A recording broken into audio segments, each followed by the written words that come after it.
Hi friends, welcome to friends kitchen. எல்லோரும் எப்படி இருக்கீங்க ஃப்ரெண்ட்ஸ்? நாங்கள் சூப்பராக இருக்கோங்க ஃப்ரெண்ட்ஸ். இன்றைக்கி நம்ம வீடியோவில் கொத்தவரங்காய் சாதம் தாங்க பண்ண போகிறோம். இது எப்படி பண்ணுறதுன்னு சொல்லி பார்க்கலாம் வாங்க. இப்போ அடுப்பத்தை வச்சுட்டு அடுப்பில் ஒரு பேன் வச்சுக்கலாம். இது எதுக்குன்னா ஃபஸ்ட்டு நம்ம ஒரு பொடி ரெடி பண்ண போகிறோம். இந்த பவுட்ரு தாங்க இந்த சாதத்துக்கு அவ்வளோ டேஸ்ட்டு கொடுக்கும், வாசனையாகவும் இருக்கும், சூப்பராக இருக்குங்க. ட்ரை பண்ணி பாருங்கள்.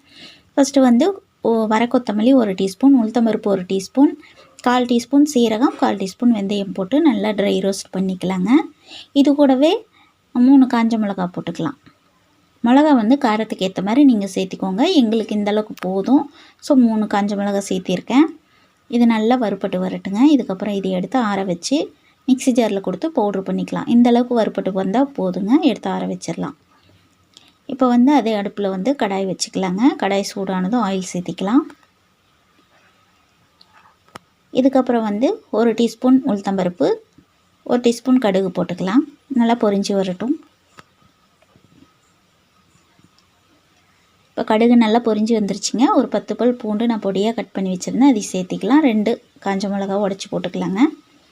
இதுவும் நல்லா வதங்கி வரட்டும். இதுக்கப்புறம் ஒரு பெரிய வெங்காயத்தை பொடியாக கட் பண்ணி வச்சுருக்கேன், அதை சேர்த்திக்கலாம். ஒரு கொத்து கருவேப்பிலை போட்டுக்கலாங்க. இதெல்லாமே சேர்ந்து நல்லா வதங்கி வரட்டும். இப்போ பெருங்காயத்தூள் 1 டீஸ்பூன் அளவுக்கு போட்டுக்கலாம். எதுக்கு இவ்வளோ போடுறோம் அப்படின்னா, இந்த காய் கொஞ்சம் வாயு இருக்குங்க. சில பேருக்கு இதெல்லாம் சேராது, குழந்தைங்களுக்கு கூட சேராமல் போகலாம். ஸோ பூண்டு பெருங்காயமெல்லாம் கொஞ்சம் அதிகமாக போட்டுக்கிட்டிங்கன்னா ஒன்றும் பிரச்சனை இல்லை, ஒன்றும் ஆகாது. அந்த மாதிரி பண்ணிக்கோங்க.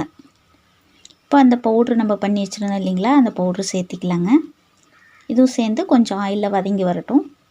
இதுக்கப்புறம் ஒரு தக்காளி கட் பண்ணி வச்சுருக்கேன் பொடியாக, அதையும் போட்டுக்கலாம்.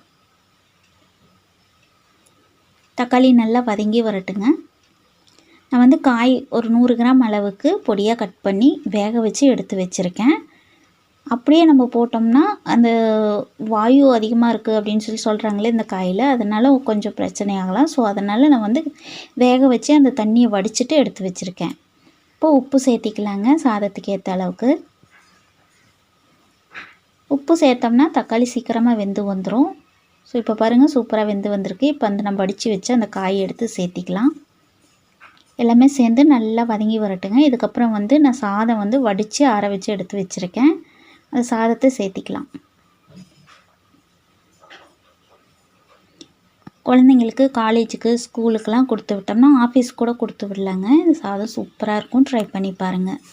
செம்ம டேஸ்ட்டாக இருக்குங்க. இந்த வீடியோ உங்களுக்கு பிடிச்சிருந்தா லைக் பண்ணுங்கள், ஷேர் பண்ணுங்கள், கமெண்ட் பண்ணுங்கள். நம்ம சேனலை சப்ஸ்கிரைப் பண்ணிக்கோங்க. பக்கத்தில் இருக்கிற பெல் ஐக்கானை கிளிக் பண்ணி ஆளுங்கிற ஆப்ஷன் கொடுத்திங்கன்னா நான் போடுற வீடியோஸ்லாம் உங்களுக்கு நோட்டிஃபிகேஷனாக வருங்க. இப்போ பாருங்கள், சாதம் சூப்பராக ரெடி ஆகிடுச்சு. நல்லா விட்டுட்டு இதை எடுத்து லஞ்ச் பாக்ஸுக்கு பேக் பண்ணி கொடுத்துர்லாங்க. இதுக்கு சைடிஷாக உருளைக்கிழங்கு வறுவல் அல்லது கேரட் வறுவல், பீட்ரூட் வறுவல் எது வேணாலும் வச்சு கொடுக்கலாங்க. சூப்பராக இருக்கும், ட்ரை பண்ணி பாருங்கள். Okay, bye friends, thanks.